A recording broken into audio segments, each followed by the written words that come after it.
નમસ્કાર વિદ્યાર્થી મિત્રો, નીટ પ્રશિક્ષણ વર્ગોમાં આપનું ફરી એકવાર ખૂબ જ હાર્દિક સ્વાગત છે. ગુજરાત માધ્યમિક અને ઉચ્ચતર માધ્યમિક શિક્ષણ બોર્ડ અને ગુજરાત સરકારના સંયુક્ત ઉપક્રમે ચાલતા નીટના આ વર્ગોમાં ગુજરાતી માધ્યમના વિદ્યાર્થીઓ પણ મેડિકલ, પેરામેડિકલ તેમજ અન્ય સ્પર્ધાત્મક પરીક્ષાઓમાં સફળતા મેળવે એવા શુભ હેતુથી નીટના આ વર્ગોનું આયોજન કરવામાં આવ્યું છે. ત્યારે નીટના આ વર્ગોમાં આપ વિદ્યાર્થીઓ પણ ખૂબ જ ઉત્સાહપૂર્વક ભાગ લઈ રહ્યા છો અને નીટના વર્ગોનો લાભ મેળવી રહ્યા છો એ આનંદની વાત છે. નીટના વર્ગોનું પ્રસારણ બાયસેકની આ ચેનલ પરથી નિયમિત રીતે થાય જ છે. આપ જોતા જ આવ્યા છો, આનું પુનરાવર્તન પણ થયા જ કરે છે અને જોતા જ રહેશો. વિદ્યાર્થી મિત્રો, નીટની પરીક્ષામાં જરા પણ તમારે ડર કે ભય રાખવાની જરૂર નથી. જે અહીંયા પ્રશિક્ષણ તમે મેળવ્યું છે એનો મહાવરો કરતા રહો તો તમે નીટની પરીક્ષામાં જરૂરથી સફળ થશો. હવે આજે નીટના આ વર્ગોની અંદર આપણે ધોરણ 11ના પાર્ટ 2ના ખૂબ જ મહત્ત્વના પ્રકરણ તરલ યંત્રશાસ્ત્રનો અભ્યાસ કરીશું. તરલ યંત્રશાસ્ત્ર. વિદ્યાર્થી મિત્રો, તરલ એટલે શું? તરલ એટલે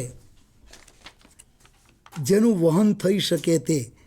આમ સામાન્ય રીતે ઘનનું વહન ન થઈ શકે, જેનું વહન થઈ શકે એવા પ્રવાહી અને વાયુનું સંયુક્ત નામ એટલે તરલ. તરલના ગુણધર્મો સમજવા માટે આપણે પ્રવાહી અને વાયુના કેટલાક ગુણધર્મો સમજવા જરૂરી છે. પ્રવાહી અને વાયુ માટે કેટલાક મહત્ત્વના સમીકરણો પણ આપણે મેળવી લેવા જોઈએ. તરલ યંત્રશાસ્ત્રની અંદર ખાસ કરીને વાત આવે છે તો આર્કિમિડીઝનો નિયમ, લોઝ ઓફ ફ્લોટેશન, બર્નોલીનું સમીકરણ, સાતત્યનું સમીકરણ વગેરે વગેરે. તો આપણે શરૂઆત કરીશું તરલ યંત્ર વિજ્ઞાનમાં આર્કિમિડીઝના સિદ્ધાંત અને પાસ્કલના સિદ્ધાંતથી. પાસ્કલનો નિયમ. પાસ્કલનો નિયમ આપ સૌ જાણો જ છો. પાસ્કલના નિયમ પ્રમાણે જો આપણે ગુરુત્વીય અસરો અવગણીએ તો સંતુલન અવસ્થામાં રહેલા કોઈ પણ તરલની અંદર પ્રત્યેક બિંદુ પાસે, કોઈ પણ તરલમાં પ્રત્યેક બિંદુ પાસેનું દબાણ એક સરખું હોય છે. આ થઈ ગયો પાસ્કલનો નિયમ. પાસ્કલના નિયમ પરથી જ્યાં પ્રશ્ન પૂછાય છે તેવો છે હાઇડ્રોલિક પ્રેસ. હાઇડ્રોલિક પ્રેસ પ્રમાણે જો દબાણ અચળ રહી તો F/A અચળ રહી. આથી F1/A1 is equal two F2/A2 પરથી F2 is equal two F1 into A2/A1. આમ કોઈ એક છેડે ઓછું દબાણ આપીને ક્ષેત્રફળ બીજા છેડે વધારે રાખીને વધારે દબાણ મેળવી શકીએ. આ થઈ ગયો હાઇડ્રોલિક પ્રેસનો સિદ્ધાંત. હાઇડ્રોલિક બ્રેક, હાઇડ્રોલિક પ્રેસ આ જ સિદ્ધાંત પર કાર્ય કરે છે. ત્યારબાદ આવે છે મહત્ત્વનું એવું આર્કિમિડીઝનો નિયમ. તો આર્કિમિડીઝના સિદ્ધાંત પ્રમાણે જ્યારે કોઈ પણ પદાર્થને કોઈ પણ તરલની અંદર ડૂબાડવામાં આવે છે ત્યારે આ પદાર્થ પોતાના કદ જેટલી જ જગ્યા રોકે છે. તમને સેકન્ડરીની અંદર થીસલ ગરણીવાળા પ્રયોગો આવ્યા હશે. આ પ્રયોગો દર્શાવે છે કે જ્યારે કોઈ પદાર્થને, દાખલા તરીકે એક વજનદાર પથ્થરને દોરી વડે બાંધી ડૂબાડવામાં આવે છે ત્યારે સ્થાનાંતરિત થયેલા પાણીનું કદ માપી લેવામાં આવે, પથ્થરનું કદ માપી લેવામાં આવે તો આ બંને કદ એક સરખા મળે છે.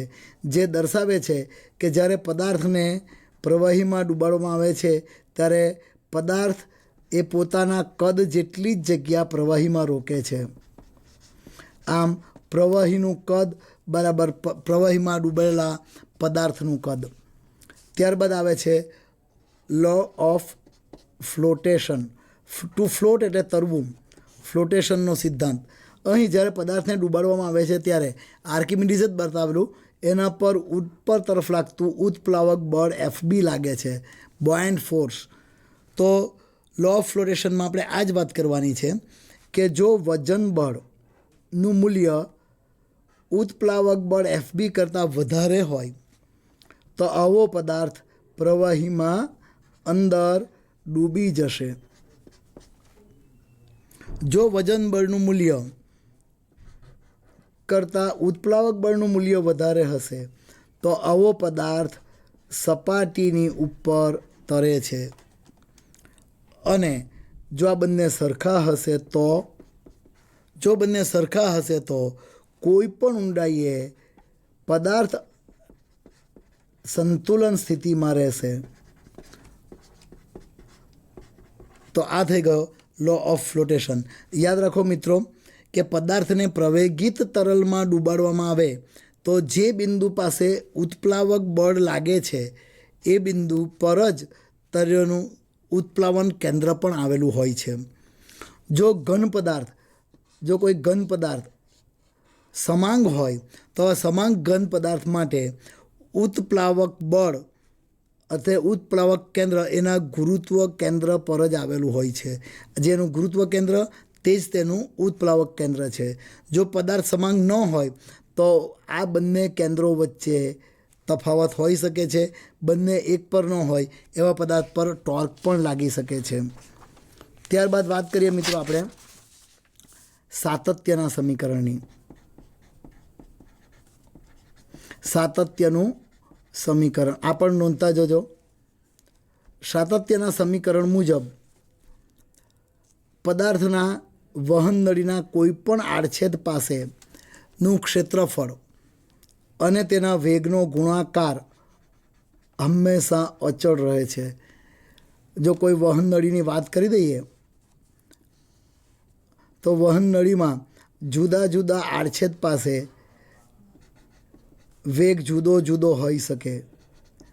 તો આ વેગ એવો જ હોય છે કે A1 V1 is equal two A2 V2.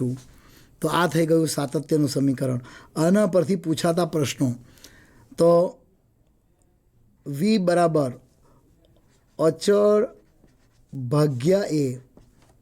આમ જેમ આડછેદ ઓછો તેમ વેગ વધારે, જેમ આડછેદની ત્રિજ્યા ઓછી તેમ વેગ વધારે, જેમ આડછેદ ઓછો તેમ વેગ વધારે. તો આ સૂત્રના દાખલા પણ ઘણી બધી વાર આવે છે. ત્યારબાદ આવે છે બર્નોલીનું સમીકરણ. બર્નોલીનું સમીકરણ યંત્રશાસ્ત્ર માટે ખૂબ જ પાયાની અગત્યતા ધરાવે છે. બર્નોલીના સમીકરણ પ્રમાણે વહન નળીની વાત કરીએ તો વહન નળીને થોડો વિભાગ, બર્નોલીએ વાપરેલી નળી સમક્ષિતિજ હોય છે. ત્યારબાદ એની ઊંચાઈ પણ વધતી જાય છે, સાથે સાથે આડછેદ પણ વધતો જાય છે. આવા ચોક્કસ પ્રકારની નળી માટે ધારો કે આ આડછેદ કોઈ સમક્ષિતિજથી Y1 જેટલી ઊંચાઈએ છે, આ આડછેદ એ જ સમક્ષિતિજ ઊંચાઈથી સંદર્ભ સપાટીથી Y2 જેટલી ઊંચાઈએ છે. અહીંયા દબાણ P1 છે, અહીંયા દબાણ P2 છે. અહીંયા તરલની ઘનતા રો બંને બાજુ અચળ છે. અહીંયા વેગ V1 છે, અહીંયા વેગ V2 છે. તો બર્નોલીના સમીકરણ પ્રમાણે કોઈ પણ એક ઊંચાઈ પાસેનું દબાણ P1 વત્તા હાફ રો ત્યાંનો વેગ V1 સ્ક્વેર વત્તા તેની ઊંચાઈ રોજી Y1 આ જ સમગ્ર નળી દરમિયાન અચળ જળવાઈ રહે છે. તો બીજા આડછેદ પાસેનું દબાણ P2 તેનો વેગ V2 હોય તો બીજું પદ half row V2 square plus રોજી Y2. આ ત્રણ પદનો સરવાળો અચળ રહે છે. સામાન્ય રીતે વહન નળીમાં કોઈ પણ બિંદુ પાસેનું દબાણ, ત્યાંનો વેગ અને ત્યાંની ઊંચાઈ આ ત્રણ પદોનો સરવાળો અચળ રહે છે. આ સમીકરણ પરથી પણ ઘણા પ્રશ્નો આવે છે. એકવાર ઝડપથી આ સમીકરણ નોંધી લેજો. એટલું જ નહીં, આ પહેલું પદ દબાણનું છે તો બીજું અને ત્રીજું પદ કઈ ભૌતિક રાશિ દર્શાવશે, આ અચળ કઈ ભૌતિક રાશિ દર્શાવશે, એ ખૂબ જ અગત્યની વાત છે. ઝડપથી વિચાર કરો, આ દબાણ હોય તો આ પદ કયું દર્શાવે, આ પદ કયું દર્શાવે? બહુ સ્વાભાવિક છે, આ જો દબાણ હોય તો દબાણની અંદર અન્ય કોઈ પણ ભૌતિક રાશિનો ન તો આપણે સરવાળો કરી શકીએ, ન તો બાદબાકી કરી શકીએ. આમ જ્યારે કોઈ ભૌતિક સમીકરણ આપ્યું હોય તો દબાણની જોડે દબાણ જ ઉમેરાય. આમ હાફ રો વી સ્ક્વેર દબાણ દર્શાવે છે, રો જી વાય પણ દબાણ દર્શાવે છે, અને બર્નોલીમાં સમીકરણમાં આવતો અચળાંક પણ દબાણ દર્શાવે છે. તો આ પ્રશ્ન ઘણીવાર પૂછાય છે કે આ અચળાંકના પારિમાણિક સૂત્ર જણાવો. તો આ અચળના પારિમાણિક સૂત્ર એ જ દબાણના પારિમાણિક સૂત્ર થશે. આ જ સમીકરણને આપણે સહેજ આગળ જઈએ, આ સમીકરણને રોજી વડે ભાગી નાખીએ તો પીને રોજી વડે ભાગીએ એટલે પી બાય રોજી, હાફ રો વી સ્ક્વેરને રોજી વડે ભાગીએ એટલે વી સ્ક્વેર બાય 2g, રો ઉડી ગયા, અને રોજી વાયને રોજી વડે ભાગીએ એટલે માત્ર વાય રહી ગયું. આ અચળ ભાગ્યા રોચી એટલે નવો અચળ, પણ સામે તો નવો શબ્દ લખાય નહીં. તો આ ત્રણ પદો પણ કોઈ એક ભૌતિક રાશિના છે. આ ત્રણ પદો દબાણના કયા, આ અચળ પણ દબાણનો કયો? તો આ ત્રણ પદો કઈ ભૌતિક રાશિ દર્શાવતા હશે? જે પહેલું પદ છે, જે બીજું પદ છે, અને ત્રીજું પદ છે. ત્રીજું પદ પકડાઈ જાય છે. આ ત્રીજું પદ લંબાઈ છે. લંબાઈની જોડે આપણે લંબાઈનો જ સરવાળો કે બાદબાકી થઈ શકે. આમ આ બંને પદો લંબાઈના જ છે. આ અચળ પણ લંબાઈનો છે. બર્નોલીના સમીકરણમાં આવતો અચળાંક દબાણ છે, જ્યારે આ સમીકરણમાં આવતા ત્રણેય પદો સ્થાનાંતર અથવા તો લંબાઈ નામની ભૌતિક રાશિ દર્શાવે છે. આને પ્રેશર હેડ કહે છે અને વેલોસિટી હેડ કહે છે. જ્યારે આ ઊંચાઈને આટલું ઊંચકાયું એને એલિવેશન કહે છે. આ ત્રણેય પદો લંબાઈના છે, એટલે આ અચળ પણ લંબાઈનો જ થશે. તેનું પારિમાણિક સૂત્ર લંબાઈનું જ પારિમાણિક સૂત્ર આવશે. આગળ જઈએ તો તરલનો વેગ માપવા માટે વપરાતા સાધનને વેન્ચ્યુરીમીટર કહે છે. વેન્ચ્યુરીમીટરમાં બે વસ્તુ હોય છે, મોટો આડછેદ અને નાનો આડછેદ.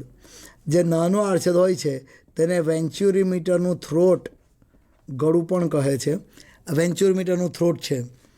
હવે વેન્ચ્યુરીમીટર પાસે ભાઈ મોટા આડછેદ પાસેનો વેગ, તો મોટા આડછેદ પાસે નાનાનું ક્ષેત્રફળ લેવાનું ઇન્ટુ વર્ગમૂળમાં twice rho minus rho 0 into HG upon rho into a square minus a square.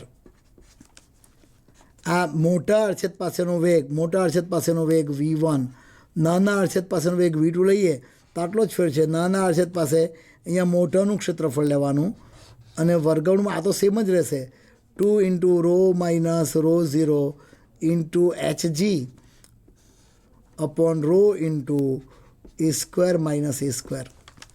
વેન્ચ્યુરીમીટરમાં તરલનો રેટ ઓફ ફ્લો એટલે એને આર વડે દર્શાવાય છે.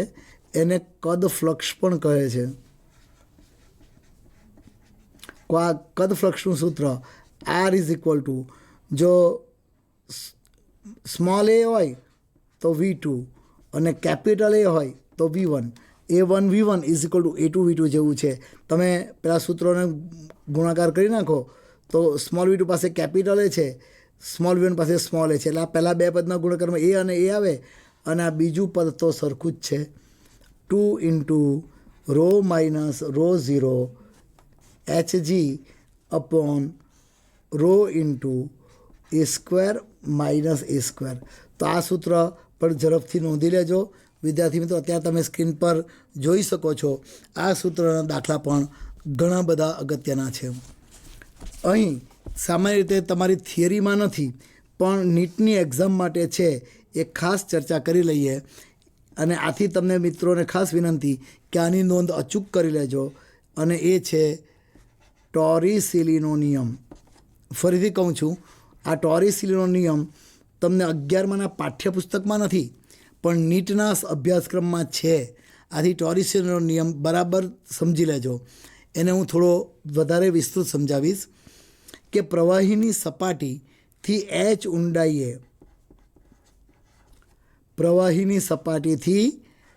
h જેટલી ઊંડાઈએ કોઈ એક છિદ્ર રહેલું છે.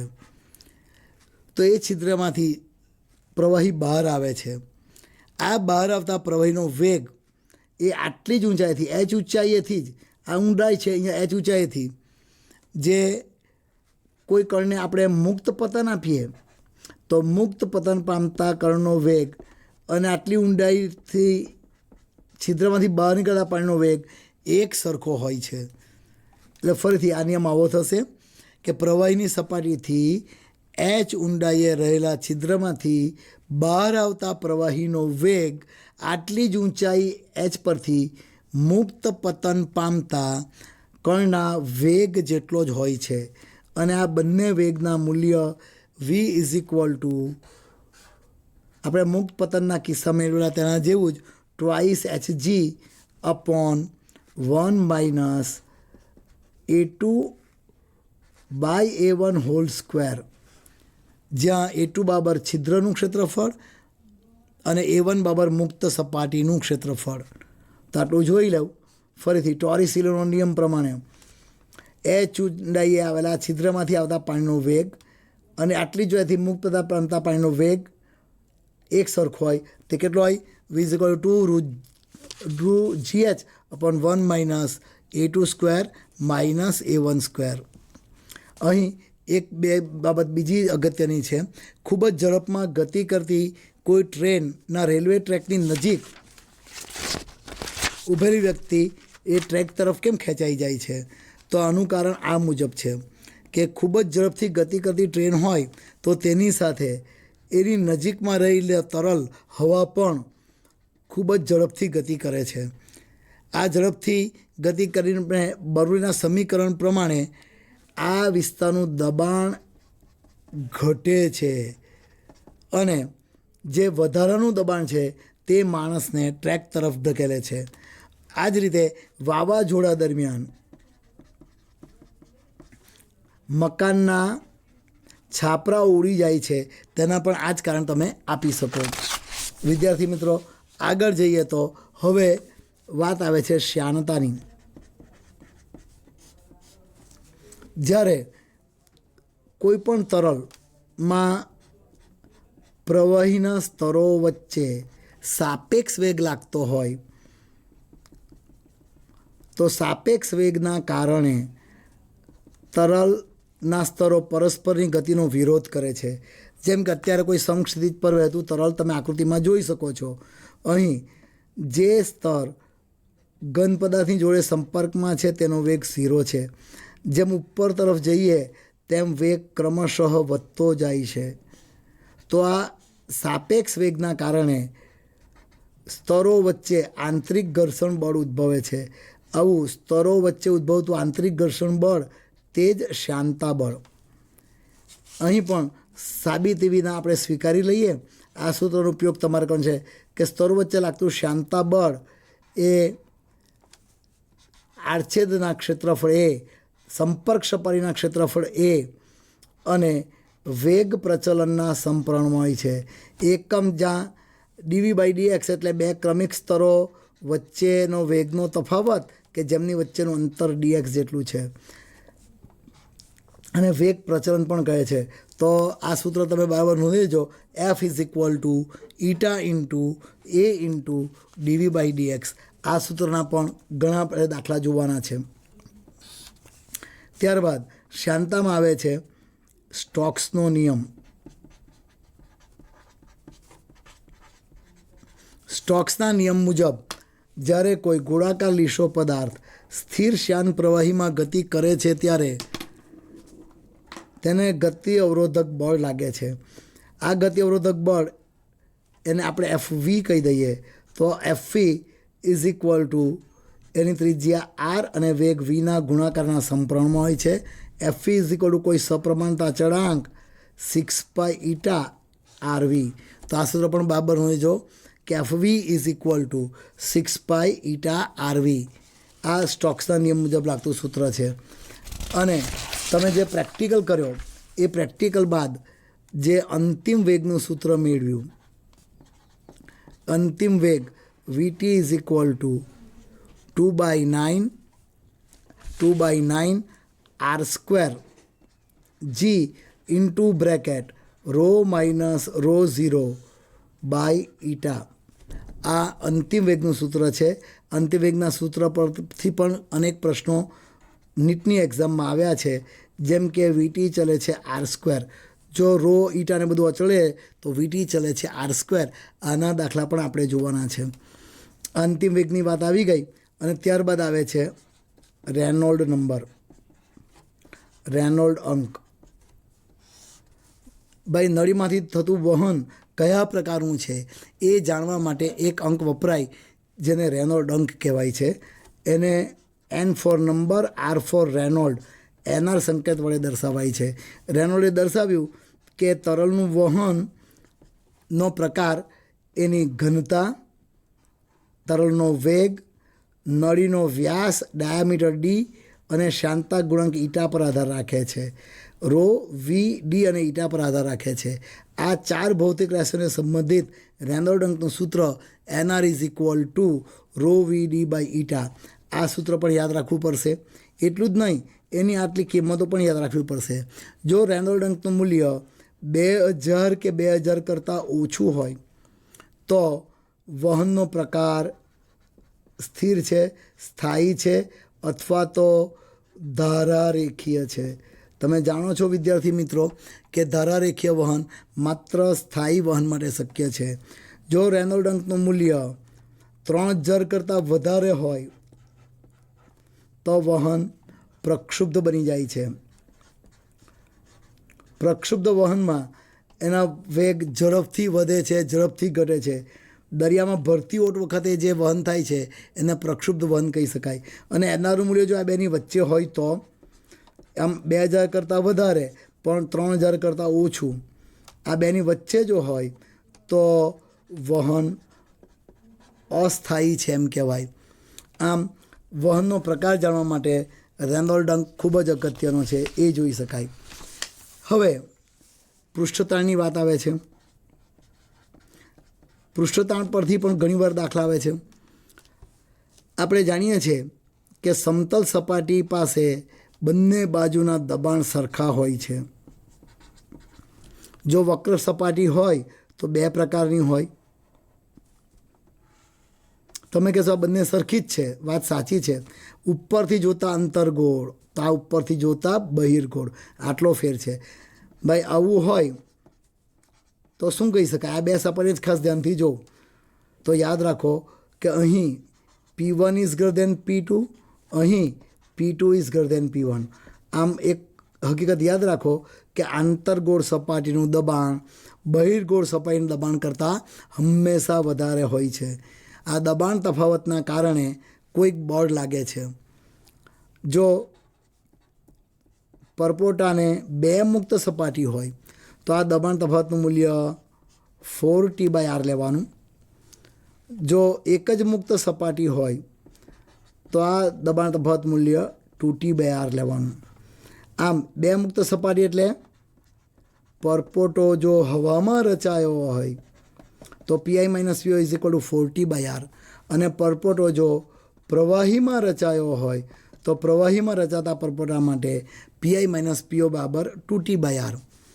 અને જ્યારે પ્રવાહીના પૃષ્ઠમાં કોઈ વસ્તુ મૂકવામાં આવે છે ત્યારે તેની એકમ લંબાઈ દીઠ સપાટીની એક તરફના અણુઓ બીજા તરફના અણુઓ પર સપાટીને લંબ અને પૃષ્ઠને સમાંતર જે બળ લગાડે છે તેને પૃષ્ઠતાણ કહેવાય.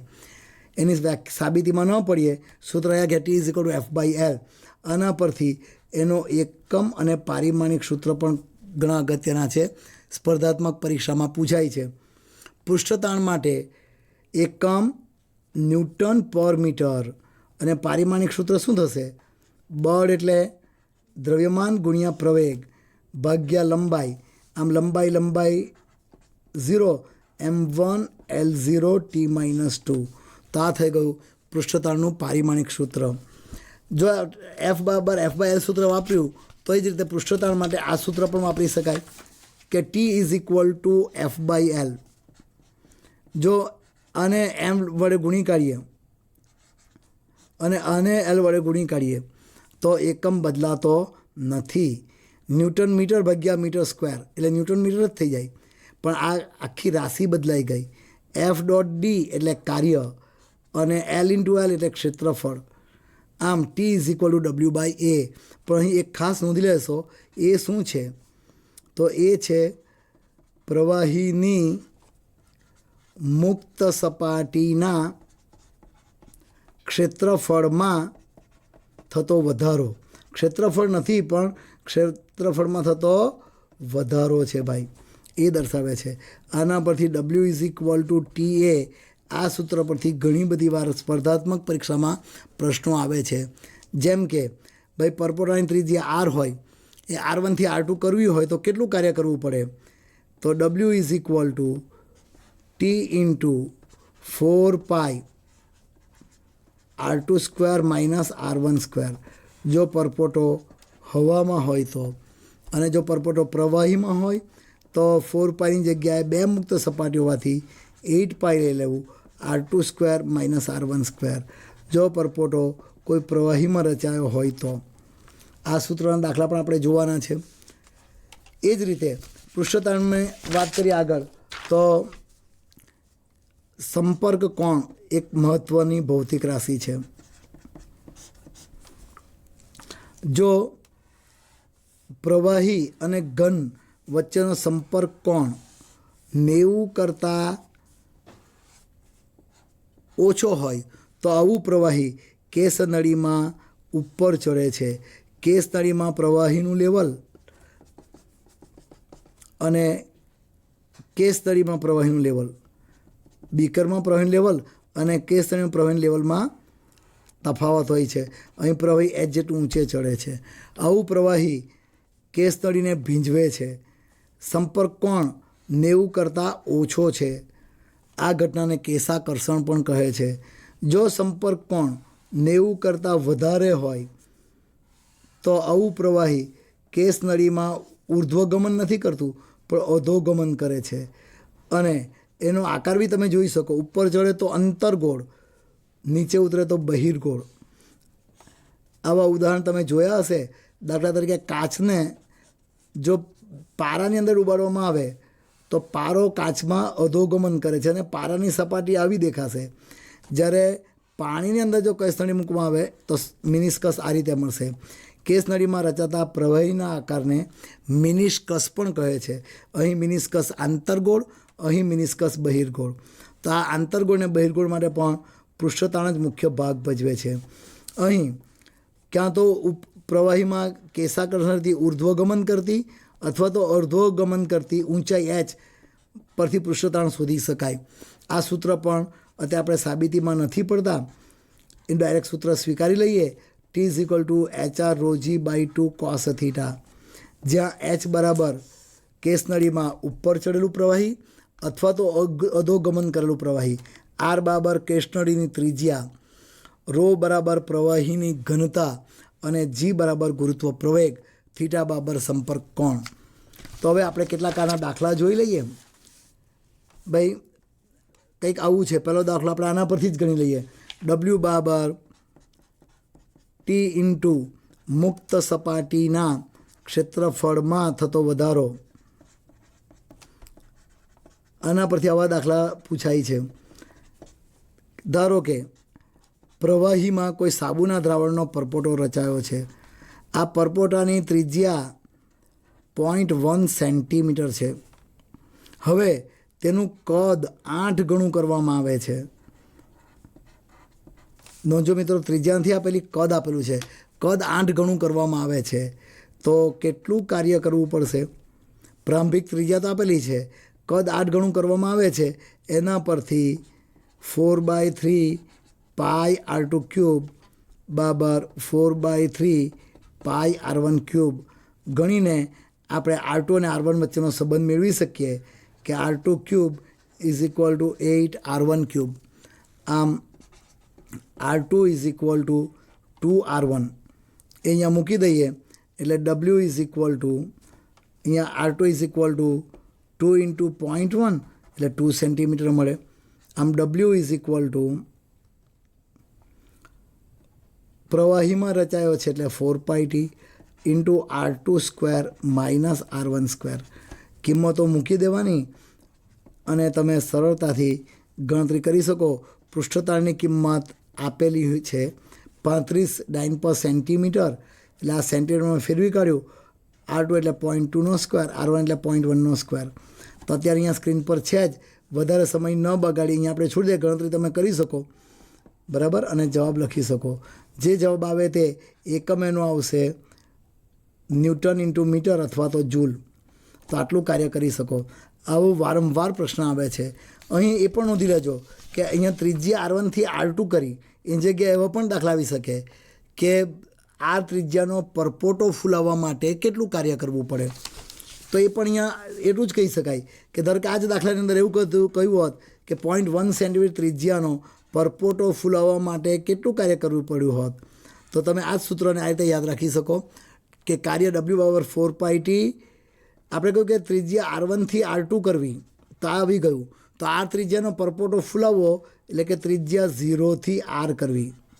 આમ પ્રારંભિક ત્રિજ્યા 0 લઈ લેવી, તો એમાં થઈ કે આ ત્રિજ્યાના પરપોટો ફૂલાવવા માટે પડતું કાર્ય તો 4πt R².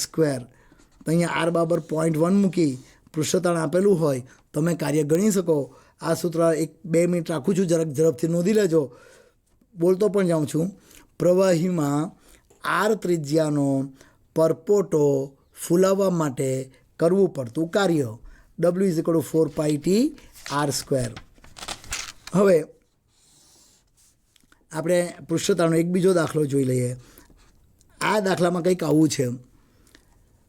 એક પ્રવાહીનું પૃષ્ઠતાણ 17 ડાઇન પર સેન્ટીમીટર છે. પૃષ્ઠતાણની કિંમત આપેલી છે. આ પ્રવાહીને ઘનતા 1 CGS છે, ગ્રામ પ્રતિ સેન્ટીમીટર ક્યુબ છે. આ પ્રવાહીમાં એક કેસ નળીને દાખલ કરતા સંપર્ક કોણ 0 ડિગ્રી સેલ્સિયસ મળે છે. જો કેસ નળીની ત્રિજ્યા 2 મિલીમીટર હોય, 2 મિલીમીટરને સેન્ટીમીટરમાં ફેરવતા આવડી જશે, સેન્ટીમીટર હોય તો પ્રવાહી કેસ નળીમાં કેટલી ઊંચાઈ સુધી ચડશે?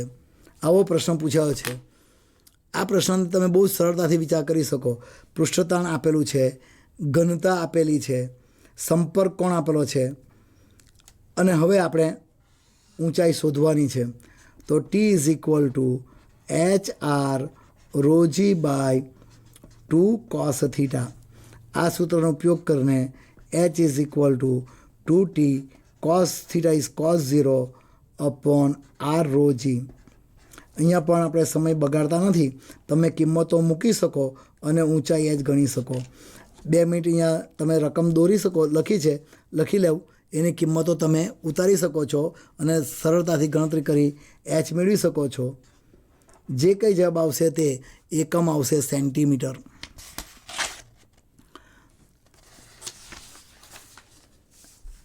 એ જ રીતે PI - PO = 40/R હવામાં રચાતા પરપોટા માટે. આનો એક ખૂબ જ અગત્યનો અને મહત્ત્વનો દાખલો ઘણી બધી સ્પર્ધાત્મક પરીક્ષામાં પૂછાયો છે, તે આપણે અત્યારે ગણીએ છીએ. કંઈક આવું છે કે પ્રારંભમાં ત્રિજ્યા R1 છે, પરપોટાની અંદરનું દબાણ P1 છે, ત્યારબાદ ત્રિજ્યા R2 છે, અંદરનું દબાણ P2 છે. આ બંને પરપોટાઓ ભેગા થઈ એક પરપોટો બને છે જેની ત્રિજ્યા R છે, જેની અંદરનું દબાણ P3 છે. બહારનું દબાણ જો P હોય તો આ વચ્ચે સંબંધ દર્શાવતું સૂત્ર મેળવો. તો અહીં કહી દઈએ કે R1 ત્રિજ્યાનો પરપોટો, R2 ત્રિજ્યાનો પરપોટો બે ભેગા થઈ એક મોટો પરપોટો રચે છે. અહીં પરપોટાની અંદરનું દબાણ P1 છે, બહારના દબાણ બધે સરખા છે, તો P1 - P = 40/R1. અહીંયા થશે P2 - P = 40/R2 અને અહીંયા થશે P3 - P = 40/R થશે ખાલી, કારણ કે સંયુક્ત ત્રિજ્યા R આપેલી છે. તો તો આના પરથી P1 is equal two 4T/R1 plus P2 is equal two 4T/R2 plus P અને એ જ પ્રમાણે P3 is equal two 4T/R plus P. આ થઈ ગયા દબાણ. કદની વાત કરીએ તો જ્યારે ત્રિજ્યા R1 હતી ત્યારે કદ થશે 4/3πR1³. ત્રિજ્યા R2 થઈ ત્યારે કદ થશે 4/3πR2³. જ્યારે ત્રિજ્યા R થઈ, R3 નથી R થઈ, ત્યારે કદને આપણે V જ કહી દઈએ તો 4/3πR3. તો હવે કહી દઈએ દબાણ P3 કહ્યું તો ચલો કદને પણ V3 કે પણ ત્રિજ્યા R છે એટલું યાદ રાખજો. હવે બોયલના નિયમ પ્રમાણે શું થશે તો P1 V1 plus P2 V2 is equal two P3 V3. કિંમતો મૂકી દઈએ. P1 એટલે આપણે કહ્યું કે P પ્લસ 4T/R1, V1 એટલે 4/3πR1³, P2 એટલે P પ્લસ 4T/R2. તમે ગણતા જજો સાથે સાથે. V2 એટલે 4/3πR2³, P3 એટલે P પ્લસ 4T/R જ છે ખાલી, અને V3 એટલે 4/3πR³ લઈ જાઓ. બધું કેન્સલ કે 4/3 કેન્સલ થઈ જાય તો બહુ સરળતાથી રહી જશે P પ્લસ 4T/R1 અને આ કાઉન્સ બી છોડી કાઢીએ તો PR1² 4T/PR1³ 4T/R1² થઈ જશે. ક્યુબ ઉડી જાય એટલે અહીંયા થઈ જશે PR2³ વત્તા 4T/R2². અહીંયા થઈ જશે PR³ પ્લસ 4T/R². હવે દરેક એક બાજુ 4T વાળા ભેગા કરી દઈએ, એક બાજુ P વાળા ભેગા કરી દઈએ. P તો કોમન રહી જશે R1³ plus R2³ minus R³ અને આ બાજુ 4T કોમન લઈ લઈએ તો રહી જશે R² minus R1² minus R2². તો આ વિકલ્પ તરીકે આપ્યો હોય તો આ દાખલો પ્રમાણમાં ખૂબ જ સરળતાથી ગણી શકાય. અહીં સ્ક્રીન પર હજી 1 સેકન્ડ રાખું છું, આપ ઝડપતાથી ઉતારતા જ ગયા હશો અને ઉતારી શકો. આ જ રીતે શ્યાનતાના દાખલાની વાત કરી દઈએ તો VT is equal to 2/9R²G into rho minus rho 0/η. આ સૂત્ર પરથી પૂછાતા કેટલાક મહત્ત્વના દાખલા આપણે જોઈ લઈએ. પહેલો દાખલો છે, એક કોમન લઈ લઈએ કે સ્મોલ r ત્રિજ્યાના n બૂંદો, દાખલા તરીકે વરસાદના બૂંદો કે પારાના બૂંદો, આવા n બૂંદો ભેગા થઈ કેપિટલ R ત્રિજ્યાનું એક મોટું બૂંદ બને છે. આ પ્રત્યેક n બૂંદો માટે, નાના બૂંદો માટે અંતિમ વેગ સ્મોલ VT છે. R ત્રિજ્યાના મોટા બૂંદ માટે અંતિમ વેગ કેપિટલ VT છે. તો કેપિટલ VT અને સ્મોલ VT વચ્ચે સંબંધ દર્શાવતું સૂત્ર મેળવો. તો આજે એક શોર્ટકટ કી દ્વારા આપણે આ સૂત્ર મેળવી લઈએ, પછી તમારે એને સરળતાથી યાદ રાખવાનું છે. તો અહીં જોઈ લઈએ કે ભાઈ એક મોટા બૂંદનું કદ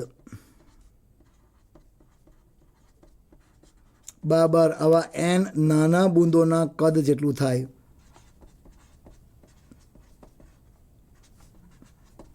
કદ હંમેશા અચળ જળવાઈ રહે. કદ એટલે 4/3πR³. મોટા બૂંદની ત્રિજ્યા કેપિટલ R હતી તો 4/3 કેપિટલ R³. નાના બૂંદની ત્રિજ્યા સ્મોલ r હતી તો 4/3 સ્મોલ R³. આમ બંને બાજુથી 4/3π કેન્સલ થશે અને રહી જશે R³ is equal to small n R³. અથવા યાદ રાખો R is equal to N raise to 1/3 R. આનું ઘનમૂળ લઈ લીધું. તો જરૂર પડે ક્યારેક આ સૂત્ર વાપરીશું, ક્યારેક આ સૂત્રનો ઉપયોગ કરીશું. હવે આપણે જાણીએ છીએ કે વીટી ઇઝ ઇક્વલ ટુ, અહીંયા છે સૂત્ર 2/9 r² g into rho minus rho 0/η. એના પરથી આપણે કહી શકીએ કે વીટી, કેપિટલ વીટી ચલે છે કેપિટલ r², સ્મોલ વીટી ચલે છે સ્મોલ r².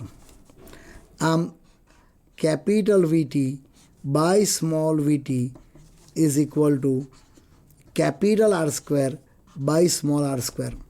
અહીંયા કિંમતો મૂકી દઈએ તો VT by small VT capital R is N raise to 1/3 small R. આવું આપણે મેળવ્યું. Capital R is equal to, એકવાર બતાવી દઈએ, capital R is equal to N raise to 1/3 small R. આ તમે મેળવ્યું. એ જ કિંમત અહીંયા મૂકું છું, એન રેઝ ટુ 1/3 આર, પણ તેનો સ્ક્વેર છે એટલે અહીંયા 2/3 થઈ જશે. એટલે r² કેન્સલ થઈ જાય. અને એકવાર તો સ્પર્ધાત્મક પરીક્ષામાં આ જ સૂત્ર બેઠું આપ્યું હતું, એન રેઝ ટુ 2/3 સ્મોલ વીટી. હવે યાદ રાખો, અહીં ત્રિજ્યા ન આપેલી હોય તો પણ તમે આ પ્રકારના દાખલા ગણી શકો. Capital VT is equal to N raise to 2/3 into small VT. ઉદાહરણ રૂપે અહીંયા જ બતાવી દઉં. ધારો કે એકવાર આવું કહ્યું છે કે આવા 8 બૂંદો છે. અહીંયા 1/3 હોવાથી એન છે ને લગભગ પૂર્ણ ઘન જ આપે, કાં તો 8, કાં તો 25, 8 કાં તો 81, કાં તો 125, બરાબર, અથવા 64, એવું પૂર્ણ વર્ગ જ આપે. તો વીટી આવું કંઈક આપ્યું છે કે પ્રત્યેક નાના બૂંદોનો વેગ 10 cm/s છે. આવા 8 બૂંદો, ક્યાં તો 81 બૂંદો, 3 તારી 9 તારી 81, અથવા 4 ચોક 16 ચોક 64 બૂંદો આવા છે કે જે એકબીજામાં ભળે અને મોટું બૂંદ બનાવે છે. તો મોટા બૂંદનો અંતિમ વેગ કેટલો? તો જો આ સૂત્ર તમે કોમન જ યાદ રાખો, ફરીથી એને 5 વાર લખી દો. VT is equal to N raise to 2/3 small VT. આ નાના બૂંદનો અંતિમ વેગ, આ બૂંદોની સંખ્યા અને આ મોટા બૂંદનો. તો અહીંયા તરત જ તમે મેળવી શકો કે એને 4 માર્કમાં આવું પૂછાય છે. વીટી ઇઝ ઇક્વલ ટુ, બહુ સરળતાથી 2/3 સ્મોલ વીટી કરીને તમે કરી શકો. આનો ઘન દઈ લેવું એટલે 2 આવી જાય, 2નો વર્ગ એટલે 4, અને તમને સરળતાથી આ ચોઈસ કદાચ તો મોઢે પણ ગણી શકો. થોડી જો પ્રેક્ટિસ કરી હોય તો બહુ સરળતાથી, એટલે તમારો સમય પણ બચે એવી આ શોર્ટકટ કી છે. આ બરાબર ફરીથી નોંધી લેજો. Capital VT is equal to N raise to 2/3 small VT. આ દાખલો તમને દાખલા ગણવામાં ઘણી જગ્યાએ કામ લાગશે. ત્યારબાદ આપણે તરલ મિકેનિક્સની અંદર હજી શાંતા બળના કેટલાક દાખલા જોઈ લઈએ. F is equal to eta into A into DV by DX. આ સૂત્ર પરથી કેટલાક દાખલા આ રીતે આવે છે કે એક પ્રવાહી માટે શાંતા ગુણાંકનું મૂલ્ય 0.01 પોઈસ છે. શાંતા ગુણાંકના એકમને પારિમાણિક સૂત્ર પણ વિદ્યાર્થી મિત્રો ખાસ અગત્યના છે, કરી દેજો. શાંતા ગુણાંકનો CGS એકમ અહીંયા બતાવી દઉં કે શાંતા ગુણાંકનો CGS એકમ પોઈસ છે. અહીંયા શાંતા ગુણાંકની વાત આવી છે તો આટલી વાત કરી દઈએ કે eta is equal to F upon A into DV by DX પરથી એનો CGS એકમ થાય બળનો એકમ ડાઇન, ક્ષેત્રફળનો એકમ સેન્ટીમીટર², અને વેગ પ્રચલનનો એકમ સેકન્ડ ઇન્વર્સ. આ એકમને પોઈસ પણ કહે છે. પોઈસ એ શાંતા ગુણાંકનો CGS એકમ છે. એનું પારિમાણિક સૂત્ર પણ મેળવી શકાય. ડાઇન એટલે બળ, બળ એટલે mL/t-2, ક્ષેત્રફળ એટલે L², સમય એટલે T ઇન્વર્સ. આમ eta is equal to m1 L-1 T-1. તો આ શાંતા ગુણાંકનું પારિમાણિક સૂત્ર થઈ ગયું. બંને બરાબર નોંધી લેજો. શાંતા ગુણાંકનો CGS એકમ પોઈસ અને એનું સૂત્ર. એટલે અહીંયા પોઈસમાં આપેલું છે ઈટા બરાબર 0.01 પોઈસ. એનું ક્ષેત્રફળ આપેલું છે 25 સેન્ટીમીટર સ્ક્વેર. એ પ્લેટ પ્રારંભમાં સ્થિર છે, પ્રારંભિક વેગ 0 છે. આ પ્લેટને 40 સેન્ટીમીટર પ્રતિ સેકન્ડ જેટલા વેગથી સરકાવવી છે તો કેટલું બળ આપવું પડશે? આવો પ્રશ્ન છે. ફરીથી શું આપેલું છે? શ્યાનતા ગુણાંક આપેલું છે, ક્ષેત્રફળ આપેલો છે, એ સ્થિર પડેલી છે એવું કહેલું છે. સ્થિર પડેલીનો અર્થ શું થાય? પ્રારંભિક વેગ 0 છે. એને 40 સેન્ટીમીટર પ્રતિ સેકન્ડ જેટલા વેગથી સરકાવવી છે તો કેટલું બળ આપવું પડશે? તરત જ તમને હવે આ સૂત્ર યાદ આવી જાય. F = η ×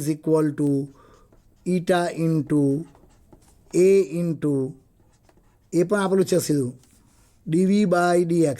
dv 40 - 0 અને એ પ્લેટની જાડાઈ આપેલી છે એ છે 1 મિલીમીટર, એટલે સેન્ટીમીટરમાં -1 થાય.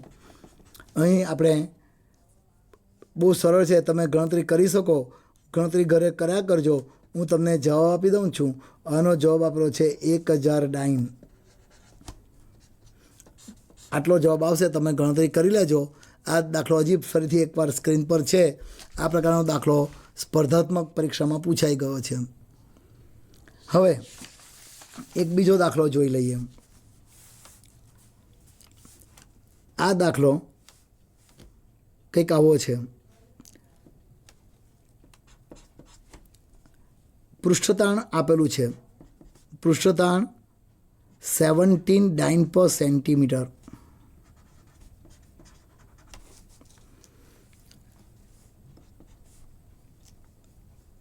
પ્રવાહીની ઊંચાઈ આપેલી છે h બરાબર 5.9 પર એટલું અધોગમન કરે છે એમ આપેલું છે. અધોગમન માટે સામાન્ય રીતે આમ તો h નેગેટિવ લેવાય. અધોગમન કરે છે, નીચે ઉતરે છે. એની ઘનતા આપેલી છે 13.6 ગ્રામ પ્રતિ સેન્ટીમીટર ક્યુબ. અને સંપર્ક કોણ શોધવા કહ્યું છે. ફરીથી ઊંચાઈ આપેલી છે, પણ ઊંચાઈ CGSમાં છે. 5.9 સેન્ટીમીટર અધોગમન કરે છે. પૃષ્ઠતાણ પણ સેન્ટીમીટરમાં છે. અહીં કેસ નળીની ત્રિજ્યા વ્યાસ આપેલો છે. વ્યાસ 5 મિલીમીટર છે. તો વ્યાસને 2 વડે ભાગી દઈએ એટલે સેન્ટીમીટરમાં ત્રિજ્યા મળી જાય. તો અહીં T = h/ρg/2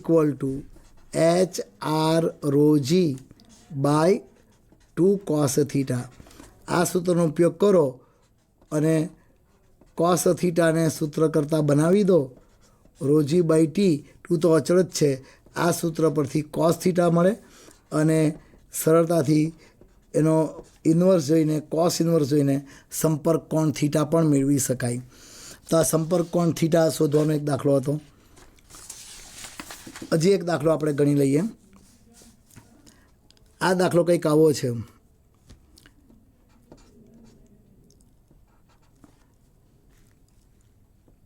સ્મોલ r ત્રિજ્યાના n બુંદો છે. ફરીથી દાખલા તરીકે પારાના કે પ્રવાહીના એકબીજામાં ભળીને પેલા જેવું જ છે. કેપિટલ R ત્રિજ્યાનું એક મોટું બુંદ બને છે. પણ અહીંયા આગળ અગાઉ આપણે ગણ્યું એ અગાઉ આપણે એનો અંતિમ વેગ ગણ્યો. હવે અહીંયા આગળ પૂછે છે કે એ એક બુંદ તૈયાર થાય તો હવે એમાં છૂટી પડતી વિમુક્ત થતી ઉર્જા પૂછી છે કે કેટલી ઉર્જા છૂટી પડશે, એટલે કાર્ય શોધવાનું છે. તો અહીંયા પણ એની એ જ વાત કરી દઈએ કે એક મોટા બુંદનું કદ 4/3 પાઈ કેપિટલ R³ બરાબર n નાના બુંદોનું કદ 4/3 પાઈ સ્મોલ R³. આમ બંને બાજુથી 4/3 પાઈ 4/3 પાઈ કેન્સલ થઈ જશે અને અગાઉની જેમ જ R = n/3 પણ અહીં અગાઉ આપણે અંતિમ વેગ શોધો, અહીંયા કાર્ય શોધવાનું છે. તો કાર્ય બરાબર વિમુક્ત થતી ઉર્જા બરાબર W = T ગુણ્યા મુક્ત સપાટીના ક્ષેત્રફળમાં થતો વધારો, આમ અહીં ક્ષેત્રફળમાં થતો વધારો શોધી કાઢવો જોઈએ. જો એક જ મુક્ત સપાટી હોય તો ક્ષેત્રફળમાં થતો વધારો 4π into small R square minus capital R square. આમ ડબલ્યુ બરાબર ટી બરાબર 4πt into R square minus R square. આપણે જો આગળ જઈએ તો અહીંયા કેપિટલ આર સ્ક્વેર કોમન લઈ લઈએ તો 4πt capital R square common લઈ લઈએ તો small R square by capital R square minus 1. અહીં કેપિટલ આર સ્ક્વેરની કિંમત ઉપરથી મૂકી દઈએ અથવા તો આર ક્યુબ કોમન લઈ લઈએ. આર ક્યુબ તો અહીંયા આર ક્યુબ આવે, અહીંયા 1/r આવે. ઉપરથી કિંમત મૂકી દઈએ તો ડબલ્યુ બરાબર 4πt capital R cube into R square. R square is equal to capital R square is equal to n into small R square. તો અહીંયા આર સ્ક્વેરની જગ્યાએ મૂકી શકાય n raise to 2/3 R cube એટલે n R cube by R into minus 1/r. અથવા તો અહીંયા R cube is equal to N R square કરી શકાય, આર સ્ક્વેર કરી દઈએ. R square is equal to N R square. તો એના પરથી 4πt R cube into R square by NR cube. Capital R cube is equal to NR cube એ જ લઈ લે. R cube is equal to NR cube. R cube is equal to small NR cube minus 1/r. તો અહીંયા R square જતા રહી અને આપણને આ સૂત્ર પૂછ્યું હતું W is equal to 4πt R cube into bracket small R minus capital R. તો આ વિમુક્ત થતી ઉર્જાનું સૂત્ર આ રીતે આપણે મેળવી શકીએ. અત્યારે તમે સ્ક્રીન પર જોઈ શકો છો, આ સૂત્ર તમે ઉતારી લેવું. 4πt R square R cube into 1 - r minus capital R. તો વિદ્યાર્થી મિત્રો, આપણે જોયું કે તરલ યંત્રશાસ્ત્રમાં તરલના પ્રવાહી, ઘન પ્રવાહી અને વાયુ સ્વરૂપની વાત કરી અને એમાં આપણે આર્કિમિડીઝનો નિયમ, પાસ્કલનો નિયમ, લો ઓફ ફ્લોટેશન, ત્યારબાદ સાતત્યનું સમીકરણ, બર્નોલીનું સમીકરણ અને એ જ રીતે શાંતામાં સ્ટોક્સનો નિયમ, અંતિમ વેગ અને પૃષ્ઠતાણમાં કેશાકર્ષણ અને પૃષ્ઠતાણનું સૂત્ર. વિદ્યાર્થી મિત્રો, આ દાખલા તમે વધારે ને વધારે વાર ગણતા રહેશો. જેટલી વાર લખીને તૈયારી કરશો, લખીને તૈયારી કરો તો આપનો આત્મવિશ્વાસ એટલો જ વધશે. તો આપ નીટની પરીક્ષામાં ખૂબ જ સફળ થાવ, સરસ ગુણ મેળવો એવી આશા સાથે વિરમું છું. અસ્તુ.